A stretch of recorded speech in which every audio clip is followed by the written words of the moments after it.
tagal mo nang pinatay ang dating Brina. Pumihit siya para tumakbo papalayo rito pero nahila agad nito ang kanyang kamay at mabilis siyang niyakap ng sobrang higpit na ayaw siyang pakawalan kahit anong mangyari. Kinamumuyan kita, Edward. Pinal na lumabas sa kanyang bibig ang katagang ito. Lahat ng nakaraan natin, minasura ko na. Hindi mo kailanman mababawi sa isang sorry ang lahat. Tandaan mo yan. I know.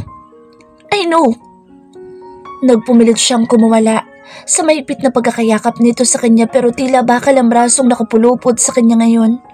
Panay suntok ang kanyang ginawa sa lalaki pero walang silbi iyon.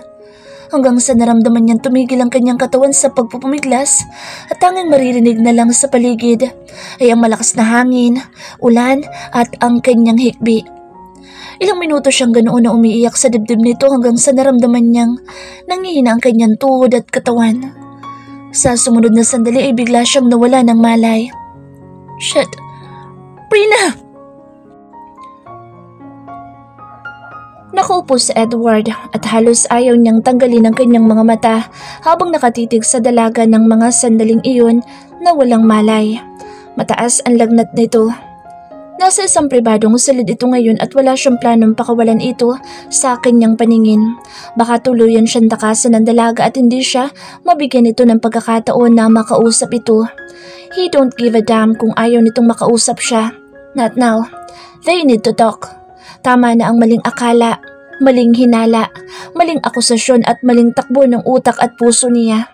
He learned his lesson in a hard way already. Marahan niyang idinantay ang kanyang kamay sa maputlang kamay nito na walang swero. Napatitig siya roon at napakuyom ng kamao. Mabilis niyang inalayo ang kanyang sarili at nagtungo sa bintana. Nahugot niya ang kanyang buntong hininga nang hawiin niya ang makapal na kurtina na tumatabing doon. Nakikita niya umuulan pa rin sa labas pero mahina na. Namulsa siya at matagal na nakatitig sa malungkot na kalangitan. Hindi pa siya nakapagpalit simula kanina nang dalhin niya ang dalaga sa malapit na ospital ng Dela Riva. Tulad nung una, siya ulit ang nagasikaso and he was mad about it. Laging ganito ang senaryo at parang naiintindihan niya kung bakit doktor ang kanyang propesyon. Basang-basa pa rin ang kanyang kasuotan at wala man lang siyang maramdamang lamig. Naging manhid na naman siya. Napakuyom ulit siya ng kamao at nagsilabasa ng mga litid ng ugat sa kanyang leeg.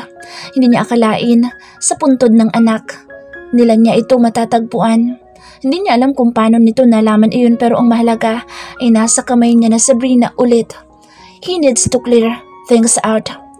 Biglang may kumatok at pumasok. Sunod-sunod ang kanyang mga kaibigan. Hindi na siya nagtanong kung bakit parang mga kabuti itong nagsisulputan mula sa kung saan. Hey bastard! Nakangisang salubong ni Azul at may bitbit na basket na puro fresh na bulaklak. Condolence, dude! Sabat agad ni Charles. That's harsh. Brina's alive though.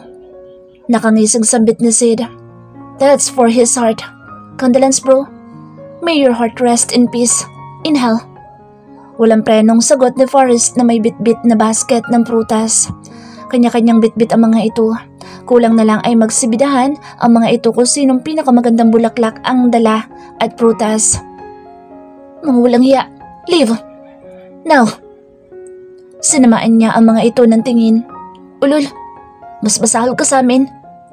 Sabay na nagsitawanan ang mga ito at pabagsak na umupo sa sopang nandoon. Hindi, mas basahal si Charles. Panimula ni Azul. What he did to Vanessa was crazy. Shit. Pero bilib ako. Nahulog siya sa sarili niyang bitag. Kay Dr. Edward Dela Riva tayo mas bibilib. Si Sid na naunang kinain ng prutas na dala. Matagal nang in love sa babaeng wala nang nararamdaman na pagmamahal sa kanya, kundi galit. He laughed. Nice jokes. Siya? In love? Natawa siya pero hindi ang kanyang mga kaibigan. Nakatingin na ang mga ito sa kanya ngayon na para siyang isasalang sa korte anumang oras. Seryoso itong nakatingin sa kanya at hindi niya na kailangan magtanong sa titig na ibinibigay ng mga ito. Yeah, he knows it. I don't love her. Pinal na sagot niya. As far as we know, it's not the month of April. Ani Azul. Catch. Mabilis na nasalon niyang ibinato sa kanya ni Sid na Mansanas. You don't love her, but your actions speak the truth. Crazy ah. Stop denying, man. Umiiling na saad ni Forrest. Tila hindi nito nagustuhan ng kanyang sinabi. I'm stating the truth. That's why your clothes are all wet. Si Charles, magpalit ka muna ng damit. Kami na bahalang magbantay sa reyna mo. She is safe to us. Hindi pa siya nakasagot ay hinilanan siya ni Forrest at Azul papalabas sa loob ng silid na iyon at pinagsarahan ng malakas na pintuan. John, paano ba kasi napunta ang mga ugok na ito sa buhay niya? Wala siyang magawa kundi ang umuwi muna at ayusin ang sarili. Nagising Sabrina na maingay ang paligid at nang buksan niya ang mata, natuon ang kanyang mga mata sa mga Greek god na nasa kanyang harapan. Una niyang nakita si Charles, kasunod si Azul, Sid, Kayden at si Hunter. Bigla siyang napabangon sa kinahihigaan at agad na tumaas ang kamay sa ere na parang susulong sa matinding gera. Anong ginagawa ni Hunter dito? Teka. Hey, Brina, calm down. Natatawang wika ni Azul. Chillax itong nakaupo sa sofa at nakadekwatro pa ang paa nito. What are you doing here, Hunter? Are you here to kill me? Walang takot na tanong niya. Lahat na patingin kay Forrest nang tumalim ang kanyang mga mata dito. Kahit nasa ganito siyang posisyon, kung balak siyang patayin ito ngayon, hindi niya ito uurungan. Kahit nakomataw siya, natatandaan niya ang paggamit nito sa kanya laban kay Edward. Hunter? Panabay na tanong ng mga ito. Come on, idiots. I guess me and Angel need to talk privately. No. Mabilis siyang sumagot. Explain this, Forrest. Who is Hunter? And why did Brina mention you gonna kill her? Kalmadong tanong ni Charles. Nakapamulsa pa ito habang nakasandig sa dingding. Napabuntong hininga ng sunod-sunod ang lalaki at nakangiting lumapit sa kanya. Napasiksik siya sa isang tabi. Bullshit, wala siyang kalaban-laban ngayon lalo na at ramdam niyang nanghihina pa ang kanyang katawan. Yes, Hunter and I are one, and I am the one who helped and hid her away to my private island for almost 2 years. Langhiya. Shit. Sabay-sabay na napamura ang mga ito. Si Sid ay nabulunan sa kinakaing mansanas. Si Azul, napatayo nang wala sa oras at napaunat ng likod. Si Charles na hindi makapaniwala sa sinabi ni Forrest. The hell you did? Si Charles na hindi mapigilang magalit. And you betrayed me. You used me to kill Edward. Galit na sigaw niya. Akala mo hindi ko alam? That night bago mo ako pinadala kay Theon, narinig kita. You used me for your own desire. Mabilis sumugod ang tatlong lalaki kay Hunter at pinagsapak at pinagsusuntok ito. Gago ka pare, pinagkatiwalaan ka namin. Malakas na suntukan nakuha nito kay Charles. Para ito kay Edward. Sa Sid na sipa ang ginawa. At para ito kay Brina na ginamit mo. Si Azul nasasapak na sana pero biglang napatigil dahil hindi man lang tumugon sa ginawa nila ang lalaki. Nakangiti lang si Forrest at tila inaasahan na talaga nitong mangyayari iyon. At least, listen to me before you beat me, no? Dumugo ang ilong nito at nagkaroon ng black eye. Pero, sinong sumuntok sa mata ko? Sabay-sabay na nagsiilingan ng mga ito at nagtuturuan na para mga bata. Si Charles, kaliwang kamuong ang ginamit niya kaya kaliwa din ang black eye mo. Mabilis na sagot ni Sid. Why me? It's Azul. Kanang mata sununtok ko hindi kaliwa. Defensive na sagot ni Charles na halatadong slang ang pagsasalita ng Tagalog. Si Sid kaya? Dahil kung ako sumuntok dyan, wala na siyang mata ngayon. It's not me. Nagtutulakan ng mga ito sa sagot. Napaikot na mata si Brina at napa-facepalm nang wala sa oras. Seriously? Hindi niya alam kung seryoso ba ang mga ito o baka magkakakampi rin o hindi talaga kaaway sa Hunter. Maybe she needs his explanation as well tulad ng sinabi nito. Dahil kung kaaway talaga ito, hindi ba dapat patayin na siya ngayon? Ang gulo, nalilito na siya sa mga nangyayari. Masisira na yata ang utak niya. Sabihin mo sa akin na buong katotohanan ngayon, Hunter. Lahat-lahat. Walang kulang at walang dagdag. I want the whole truth. Seryosong saad niya. Nagsitigilan ang mga ito sa pagtuturuan at lahat na patingin sa kanya at kay Forrest. Nakanguwing pinagtulungan ng mga ito na itayo ang lalaki at iupo sa bakanting upuan sa tabi niya.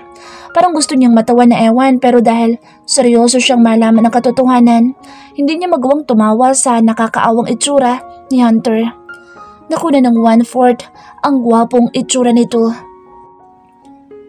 Edward Body, supposed to be here already. Napatingin si Charles sa suot nitong relo. Para siya naman ang bumugbog dito kay Forrest. Natatuwang sabat ni Sid. I explain my side. Spare me. Mahinang sagot nito habang nilalapatan ang sariling pasa sa mukha ng icebug. Hindi naman kayo mukhang excited sa pambubugbog sa gwapong mukha ko, no? Napailing-iling naman Sabrina habang nakamasid sa mga ito. Hunter explained but not the whole story. Summarize lang ito at naguguluhan pa din siya. But what she saw is, hindi si Hunter ang kanyang kaaway. Kung ganoon, sinong nasa likod ng lahat ng ito? Sino ba talaga ang dapat pagkatiwalaan at hindi? Mas may ma-excite pa dyan. Sa Doc. Nakangising wika ni Azul at binato ng pabiro si Forrest ng alcohol. Sapol ang noon nito. That's it. Ubus ng pasensya ko. Biglang tumayo to at hinamon ng magsuntukan sa Azul. Sabay na nag-cheer naman sa likod si Charles at Sid. Nagtaas pa ng banner si Sid gamit ng t-shirt nito at sabay na iwinagayway sa ere. Welcome to Rumble. The left side was Ugly Monkey and the right side was Ugly Hippo. Team B versus Team J. Anunsyo ni Sid sa loob ng silid na iyon. Why Team B and J? What's that for?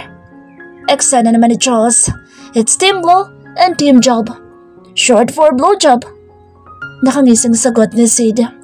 Parang umakit sa ulo niya ang kanyang buong dugo. Hindi ganito ang pagkakakilala niya sa mga ito. All the while, akala niya matitinong tao ang mga ito pero mas malala pa sa mga batang paslit mag-isip. Mas tataas yata ang lagnat niya sa mga ito. Lumabas kayo lahat. Ngayon na. Itinuro niya ang pintuan. Edward Will. Sa Azul. Out! Ang iingay niyo. And besides, I don't want to see him ever as well. Lahat magsilabas. Even me? Inosenteng tanong ni Charles. Gusto niyang matawa sa itsura nito. Puwisit, alam niyang boss niya dati ito pati si Azul. Pero matagal na iyon. Gusto niyang mapag-isa at nang makapag-isip siya na maayos. Lahat. Pinal na sagot niya at bumalik ng higa, sabay pikit. Agad ng mga mata. Biglang naging tahimik ang paligid. Nagmulat siya ng mga mata at nakita niyang tahimik at walang kibong nakaupo ito ng maayos sa isang sofa na pinagkasya lang talaga ng mga ito ang sarili sa maliit na sofang nandoon. Hindi niya mapigilang humalakak ng tawa. Ang eengot ng mga ito. Ito ang kauna-unahang tumawa siya. Ang swerte ni Edward na may kaibigan nitong ganito. Napuno niya ng halakak ang buong silid na iyon na parang walang problema. Mukhang kailangan yata natin siyang dalhin sa mental institution. Nababahalang saad ni Sid. O kaya sa rehabilitation. Si Charles. Kaya naman, ipatokhang na natin. Sumobra sa siya buto. Si Azul. Okay ka lang ba? Pinakain ka ba nila? Hindi ka pa naman siguro nababaliw. Si Forrest. Imbes na magalit sa sinabi ng mga ito ay natawa siyang lalo. Mga buwisa talaga ang mga ito. Alam niyang pinapatawa lang siya ng mga ito at na-appreciate niya ang mga bagay na iyon but that doesn't mean na okay na siya kay Edward. Maybe she'll forgive him but she'll never forget. Aalis pa rin siya once maging okay na siya. Kailangan din niyang tawagan si Josie. Alam niya nag-aalala na ang babae sa kanya sa mga oras na ito. Isang oras na nagdaan nang bumukas ulit ang pintuan at niluwan noon ang mukha ng taong ayaw niyang makita. Sarkasmong tinignan niya lang ito at agad na binawi ang tingin. Liv. Diretsyang lumabas iyon sa kanyang bibig. Let's talk please. Nagsusumamo ang boss nito pero tinawanan lang niya ito ng nakakainsulto. Liv. This time, galit na lumabas na iyon sa kanyang bibig. I won't. You need to hear me out. Just this time please. Humakbang ito papalapit sa kanya. Galit na tinapunan niya ito ng tingin at kung nakamamatay lang ang mga titig niya, natunaw na ito kanina pa. Just leave Edward and die. Natigilan ito sa paglapit sa kanyang kinaroroonan. Kitang-kita niya ang sakit na sumailalim sa mukha nito. Sakit. Gusto niyang matawa. Baka kung magkwentahan sila ng sakit na pinagdaanan, baka ma-oriflace ito. Wala itong karapatang masaktan. Wala kahit isang kusing. Mas bagay rito lumandi at hayaan siya. Sa totoo lang, makita lang niya ang mukha na ito'y sinusumpa niya ang buong kalangitan. Do you really hate me that much? Walang kaemo-emosyong umiti siya. Loath. Okay. Pabulong na sagot nito at napakuyom ng kamao. Nagtaas ito ng tingin at pinipigilang wag maiyak sa harapan niya. Wow, ang galing umarte. Hindi lang pala ito doktor, engineer, hawker at businessman. Artista din. Artista din pala ito. Malupit talaga ang isang dalariva. Napangisi siya at nailing. Prina, be gone forever. That's all I would ask from you. Leave and don't ever show yourself to me. Kung patuloy ka magpapakita sa akin, mas lalo lang kitang kamumuhian. Mas lalo ko lang naaalalang ikaw ang dahilan kung bakit namatay ang anak ko. Kaya umalis ka, Edward.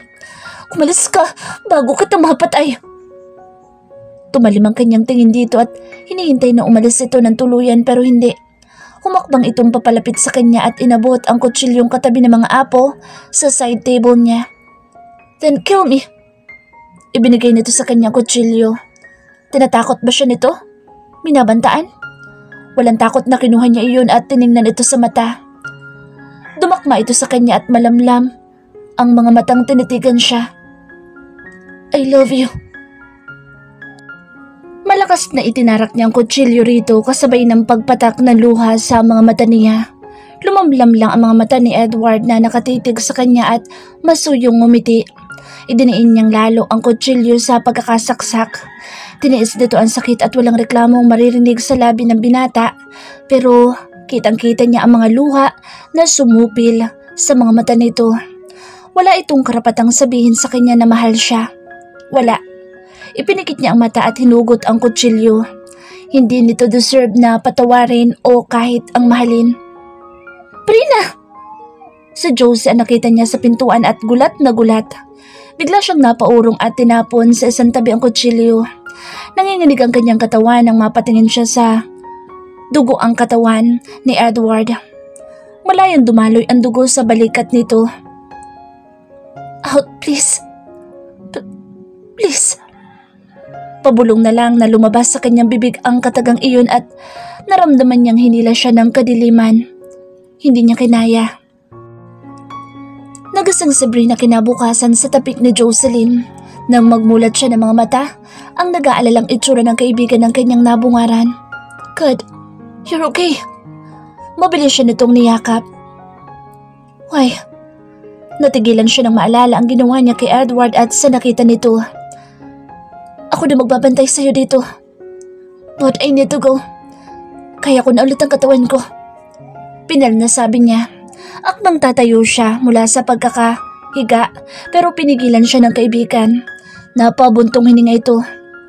Kinausap ako ni Hunter. Hunter? Yes, sinabi niyang nawawala sa Edward. Hindi ito nakauwi sa mansyon at ang muling nakuha lang nilang data sa kanya ay ang paglabas sa ospital na ito. Hindi siya kumibo. Pinilit niyang inabsorb sa sarili ang sinabi ni Josie. Ganun siya sa binata, sa ginawa nito sa kanya at lahat-lahat. Nababalot ulit ng galit ang kanyang puso kaya walang pakialam siyang nakatitig sa kisame ng silid na iyon. Nagiging manhid siya. I don't care of him. At pinikit niya ang mga mata para ipahiwatig sa babae na ayaw niyang pag-usapan ng lalaki. Until now kapag naaalala niya ang tagpong iyon sa sementeryo ay parang kinukuyom ang kanyang puso sa sobrang sakit. Napailing-iling naman sa Josie at kumuha ito ng kutsilyo saka siya pinagbalat ng mansanas. Malungkot ang aura nito at tila may gustong sabihin na hindi magawa. Theon, talk to me. Honestly, tinanong ko siya kung anong nalaman niya sa'yo. Sinabi sa akin ni Theo na muntikan ka nang mamatay sa huling misyon mo sa Mississippi. Well, kung siguro hindi ako comatose that time, hindi ko naman hahayaang may mangyari sa kaibigan ko. May gusto ka bang ipaabot sa akin? Nakuha nito ang kanyang atensyon kaya nagmulat siya ulit ng mga mata at napatingin dito. Si Doc De La Riva na ang mas mabuting tanungin mo. Josie, biglang nag-ring ang cellphone nito at mabilis nitong sinagot iyon. Hunter? How the hell did you get my number? Wait, what? Angel? Yes, she's awake and listening to us. You mean what? Doc De La Riva? No. Bahagyang lumayo sa kanya si Josie at matiim siyang tinitigan. What happened? Biglang sumikdo ang puso ni Brina. Aminin man niya o hindi, kinabahan siya. Hindi niya nagustuhan ang itsura ng kaibigan habang nakikipag-usap ito kay Hunter. May masamang nangyari ba? Totoo bang nawawala ang lalaki tinahanap na? O baka namamasyal lang sandali? No, wala naman sigurong masamang nangyari dito. Wala siyang pakialam pero bakit ang lakas ng kabog ng kanyang puso na halos lalabas na sa katawan niya? Edward. Shit, Angel. I gotta go. I gotta help Hunter saving Doc De La Riva. Mabilis na hinablot nito ang shoulder bag na dala at nagmamadaling tinungo ang pintuan. Jocelyn!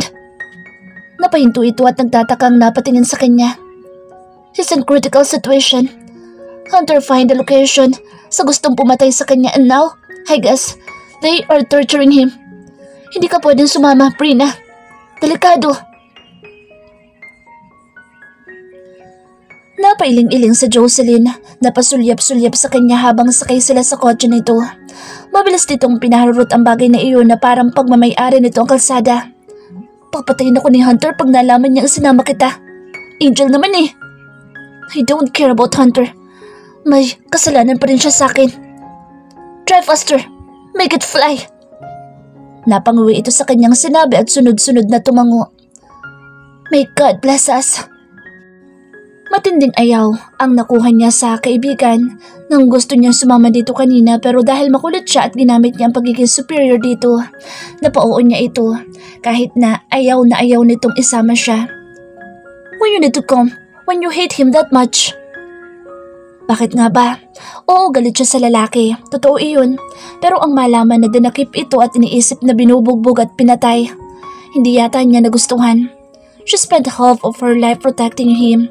Before, nung hindi pa siya nito pinagdududahan at binabalak na patayin. The rest is, wala na siyang alam. Siguro na-miss niya ang pagsuong sa mga ganitong misyon kaya sumama siya. Angel, please, magpahinga ka muna. Just drive, Josie. Pinal na sagot niya at wala itong magawa kundi ang tumango ulit sa naging desisyon niya. After this, pwede na siyang manahimik at mabuhay ng matiwasay. Kailangan niya kausapin si Edward at Hunter ng harap-harapan. Yes, kailangan nga niya na kausapin ito kaya siguro nandito siya kasama ang kaibigan sa pagpunta sa lokasyon kung saan nandoon ang lalaki. She took 2 guns with her. Magkahiwalay sila sa pagpasok ni Josie. Isang abandonadong sunog na building na malayo sa kabihasnan ang nasa harapan nila ngayon. Magkahiwalay sila sa pagpasok para mas mabilis nilang mahanap ang lalaki at dahil walang katao-tao sa labas, kaya hindi sila nahirapan. Merde, kung hindi siya nagkakamali, boses iyon ni Edward. Nasa pangatlong palapag ito at dinig na dinig niya ang tawanan ng mga tao habang sigaw ng sigaw ang lalaki sa sakit. Hunter, where were you? Tanong niya sa isip. Hindi naman siguro nito kagagawan ngayon ang nangyayari. Dahil kung oo, sinusumpa niyang papatayin niya mismo ito sa sariling mga kamay. Stop it! Nakabibinging sigaw ni Edward. Oh! Parang kinuyom ang puso niya habang naririnig ang malakas nitong sigaw na tila pinapahirapan ng sobra. Gusto niyang takbuhin agad ang silid na pinaglalagyan nito pero hindi pwede, kundi baka mauna siyang mamatay pag ginawa niya iyon. Nasa kondisyon na ang kanyang katawan at alam niyang kaya niyang makipaglaban ngayon kaya walang takot na palihim siyang humakbang sa bawat hagdan na naroroon. Masakit ba ha? Mas masakit pang aabutin mo dyan kung hindi ka aamin. God. Kripuhan mo ang demonyong iyan. No, gusto niyang tumakbo at pagpapatayin agad ang mga taong nandoon pero kapag ginawa niya iyon, siya ang magiging alanganin. Damn it! I don't know what you're talking, idiots! Malakas na tawanan ang narinig ni Brina. Hinuha niya ay hindi lalagpas sa 30 katao ang mga taong nandoon. Kaya kung magmamadali siyang pumunta roon, Hindi na siya sisikatan ng araw. Bahala na. Pikit matang tinakbo niya ang hagdanan papunta sa silid ko saan ito naroroon. Pinakinggan niya kung saan nanggagaling ang boses at ingay. Nasa pinakadulo ito. Nagtataka lang siya kung bakit tila wala man lang tao sa hallway na nagbabantay. Pero hindi na siya nag-isip sa bagay na iyon. Ang sa kanya ay mailigtas ito. Ang lakas ng tahip ng kanyang dibdib nang marinig niya ang malakas na tawanan at putok ng baril. Edward, no! Anyong tatakbuhin niya na ang pinakahuling silid ng may humila sa kanyang likuran nang hindi niya napapansin. O tamang sabihin, masyado siyang nagpadalos-dalos. Mabilis ang lalaki na napusasa ng kanyang kamay at inagaw ang kanyang 2 baril na hawak. Hindi na siya nakapanlaban dahil nasa 6 na armadong kalalakihan ang nasa likuran niya at lahat ay nakatutok sa kanya ang matataas na uri ng baril. Hindi niya makita ang itsura ng mga ito dahil sa mask na suot. This will be hell. Sana, hindi mahuli ng mga ito si Josie. Napakagat ng labi si Sabrina nang makita ang itsura ni Edward sa gitna ng malaking silid na iyon na nakatali sa upuan at puno ng pasa ang hubad na katawan. Dumudugo ang noo at ilong at may pasa sa labi at mukha. Ilan sa dugo nito ay pumapatak patungo sa sahig. May sugat ito sa tagiliran at doon galing ang mga dugo. Edward! Wala siyang pakialam. Mabilis siyang tumakbo papalapit dito at naiiyak na pinagmasdan ng mukha ng binata. Nabawasan ng kalahati ang kagwapuhan taglay nito. Rina? Napatingin sa Edward sa kanya na hindi makapaniwala. Anyong aabutin nito ang kanyang pisngi pero hindi nito magawa dahil nakaposes ang 2 kamay nito sa likuran ng upuang bakal. Ganon din siya. Gusto niyang abutin ang mukha nito pero hindi niya magawa. Ang tanging nagawa lang niya ng mga sandaling iyon ay ang mapaluha habang nakaupo sa harapan nito para lang magpantay sila. Edward looked so tired and exhausted. Nakikita niya sa mga mata nito na pinipilit lang nitong kayanin ang sakit. Tingnan mo nga naman, may magandang dilag na regalo sa Doc. Biglang umeksena ang pinaka-leader ng grupo na nakasuot ng pulang maskara at hinila siyang papalayo sa binata. No! Let go of me, you dimwit! Spare her life! Ako ang kailangan niyo, di ba? Malakas na tawanan ang umugong sa loob na iyon at nagsi-high five sa isa't isa.